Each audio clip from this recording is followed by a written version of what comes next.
सुख और दुख का अस्थायी रूप से प्रकट होना और समय आने पर उनका लुप्त हो जाना सर्दी और गर्मी की ऋतुओं के प्रकट होने और लुप्त हो जाने के समान है। हे भारत के वंशज, किसी को परेशान हुए बिना उन्हें सहन करना सीखना चाहिए। सुख और दुख हर किसी के लिए नियति है। यदि आप आज खुश हैं तो निश्चित रहें कि संकट आएगा, और यदि आप आज खराब स्थिति में हैं तो निश्चित रहें कि कल सूरज उगेगा। ये संसार द्वंद्व का स्थान है और द्वंद्व आते जाते रहेंगे। हमें अर्जुन की तरह सहन करना और अंततः आगे बढ़ना सीखना चाहिए। अविनाशी, अपरिमेय और शाश्वत जीव के भौतिक शरीर का अंत निश्चित है। इसलिए हे भारत के वंशज, युद्ध करो। संघर्ष से कभी पीछे मत हटो। संघर्ष ही आपको आपके लक्ष्य तक लेके जाएगा। कृष्ण कहते हैं कि हमें जो भी समय मिला है हम इस संसार में रहें और संघर्ष करें। हिम्मत मत हारो। हमें अपना सौंपा हुआ कर्तव्य अवश्य निभाना चाहिए। शरीर अस्थायी है और इसके साथ आने वाले दुख और सुख भी अस्थायी है। उनसे बहुत ज़्यादा लगाव ना रखें। आराम के जाल या भ्रम में ना पड़े। इस संसार में कुछ भी स्थायी नहीं है। मौसम की तरह सब कुछ आता जाता रहता है। कृष्ण इस दुनिया का वर्णन इस प्रकार करते हैं कि ये दुनिया दुखों से भरा हुआ है, और इसलिए इस दुनिया का आनंद लेने और हमेशा के लिए आराम से रहने की आकांक्षाएं कभी मत खो देना। जब हम झूठा सोचते हैं हम कभी नहीं मरेंगे और मेरा नाम, प्रसिद्धि, पैसा, शक्ति आदि ही खुशी के एकमात्र स्रोत हैं जो आपके साथ कभी नहीं जाते। हम शरीर नहीं है, हम एक आत्मा है।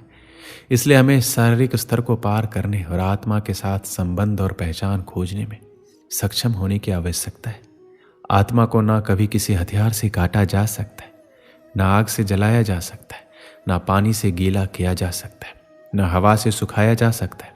यह व्यक्तिगत आत्मा अटूट और अघुलनशील है, सर्वत्र विद्यमान है, अपरिवर्तनीय है, अचल है और सदैव एक समान है। हमें शाश्वत कल्याण के लिए आत्मा के रूप में हमारी पहचान को जानना इतना महत्वपूर्ण है। महान कुरु मंत्री विदुर ने धृतराष्ट्र को शास्त्रों के उच्च सिद्धांतों में बताया कि परिवार की खातिर किसी बच्चे को छोड़ा जा सकता है, गांव की खातिर एक परिवार को त्यागा जा सकता है, शहर के लिए गांव को छोड़ा जा सकता है, दुनिया की खातिर एक शहर को अस्वीकार किया जा सकता है, और आत्मा के लिए संपूर्ण संसार का त्याग किया जा सकता है। इसलिए कृष्ण कहते हैं कि अन्य महान अध्यात्मवादी और भगवान के भक्त इसकी पुष्टि करते हैं कि हमें आत्मा के बारे में सीखना चाहिए और स्वयं की खोज करनी चाहिए। ये बहुत महत्वपूर्ण है, चूँकि आध्यात्मिक प्राणी के रूप में स्वयं का ज्ञान वह आधार तैयार करता है जिस पर हम आध्यात्मिक रूप से विकास करना जारी रख सकते हैं। आप जानते हैं कि आत्महत्या कोई भी विकल्प नहीं है। ये शरीर तुम्हारा नहीं है, यह आपको एक कारण से दिया गया है, और शरीर के साथ आने वाली हर चीज को सहजता से लिया जाना चाहिए, उसके अनुसार व्यवहार किया जाना चाहिए। जब कृष्ण हमसे दुख और सुख सहन करने के लिए कहते हैं तो वो चाहते हैं कि हम भौतिक वास्तविकता से परे और आत्मा में स्थित हो। यदि हम मरे नहीं हैं तो हम केवल मजबूत ही हो रहे हैं। श्री कृष्ण भगवान ने भागवत गीता में 4 ऐसी बातों का वर्णन किया है जो आपके जीवन में उतारना बहुत जरूरी है। हर मनुष्य को हमेशा अहंकार और क्रोध से दूर रहना चाहिए, क्योंकि अहंकार और क्रोध किसी भी मनुष्य के दिमाग को उसी तरह खा लेता है जिस प्रकार लकड़ी में लगा हुआ दीमक। अहंकार और क्रोध से वशीभूत व्यक्ति समाज में जहाँ भी जाता है वहाँ उसे दूसरों से परेशानी होती है, क्योंकि वह हर व्यक्ति में अपने प्रतिद्वंदी की भावना को देखता है, जिससे उसकी बुद्धि और विवेक की भावना खत्म होती चली जाती है। भागवत गीता में कहा गया है कि हर व्यक्ति को आत्ममंथन करना चाहिए, क्योंकि आत्ममंथन अहंकार को खत्म कर देती है। श्री कृष्ण कहते हैं अहंकार व्यक्ति को अज्ञानता की तरफ ले जाती है। इसलिए जीवन में सफलता चाहने वाले व्यक्ति को हमेशा अहंकार और घमंड से दूर रहना चाहिए। श्री कृष्ण कहते हैं मनुष्य के निर्माण उसके विचारों से ही होता है, और मनुष्य जैसा सोचता है वैसा ही बन जाता है। इसलिए हर मनुष्य को हमेशा सकारात्मक और अच्छे सोचों के साथ अपना जीवन बिताना चाहिए। अगर आपके मन में अच्छे विचार होंगे तो आपका जीवन भी अच्छा होगा, लेकिन अगर आपके मन में बुरे विचार होंगे तो आपके जीवन में बुराई की स्थिति बन सकती है।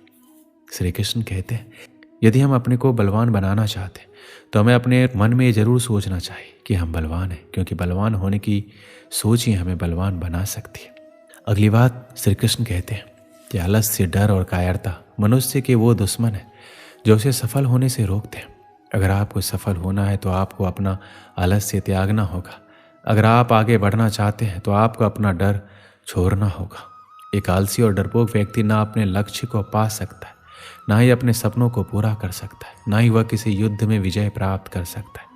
इसलिए अगर आप अपने लक्ष्य को पाना चाहते हैं, अपने सपनों को पूरा करना चाहते हैं और अपनी जिंदगी से आलस्य और डर को निकाल दीजिए, क्योंकि डर आपको वह सभी काम करने से रोकता है जो आप करना चाहते हैं, और आलस्य आपको वो काम करने ही नहीं देना चाहता जो आप कर सकते हैं।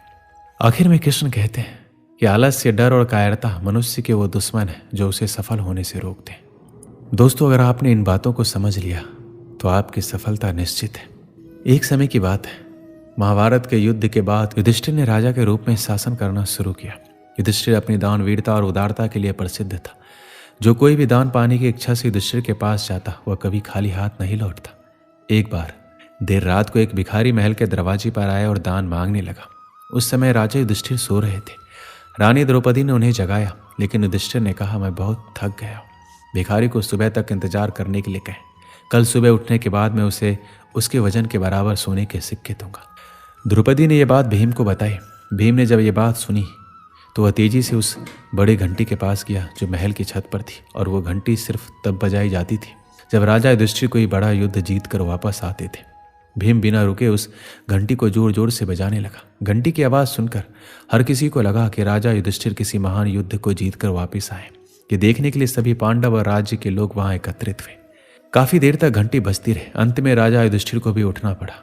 गुस्से में उन्होंने भीम से पूछा, तुम इतनी रात को घंटी क्यों बजा रहे हो? भीम ने विनम्रता पूर्वक उत्तर दिया, ऐसा इसलिए है क्योंकि आज आपने बहुत ही बड़ी जीत हासिल की है। यह सुनकर राजा युधिष्ठिर चौंक गए और पूछा, ये तुम क्या कह रहे हो? भला इतनी रात को मैंने कौन सा युद्ध जीत लिया है? भीम ने उत्तर दिया, बड़े भाई, आज आपने समय को ही जीत लिया है।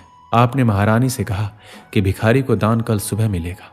अब यह घोषणा तो कोई तभी कर सकता है जब वह समय के साथ जीत हासिल कर ले। क्या आपको यकीन है कि कल सुबह तक आप दान देने के लिए जीवित रहेंगे, या फिर ये भिखारी इसे प्राप्त करने के लिए जीवित रहेगा? ये सुनकर युधिष्ठिर को भीम की बात का एहसास हुआ। उन्होंने तुरंत उस भिखारी को अंदर बुलाया और उसे दान दे दिया। हम सभी के पास समय सीमित होता है, कोई नहीं जानता आने वाले कल में क्या होगा। इसलिए जो काम आप आज और अभी कर सकते हैं उसे कभी आने वाले कल के लिए बचा के ना रखें, क्योंकि कल कभी नहीं आता। हमारी जिंदगी हमारे आज से ही चलती है। अगर जिंदगी को बेहतर तरीके से जीना है तो हमेशा आज में जिए। कल क्या होगा इस बारे में ज़्यादा ना सोचें, क्योंकि खुशियाँ आपका आज आपको देगा।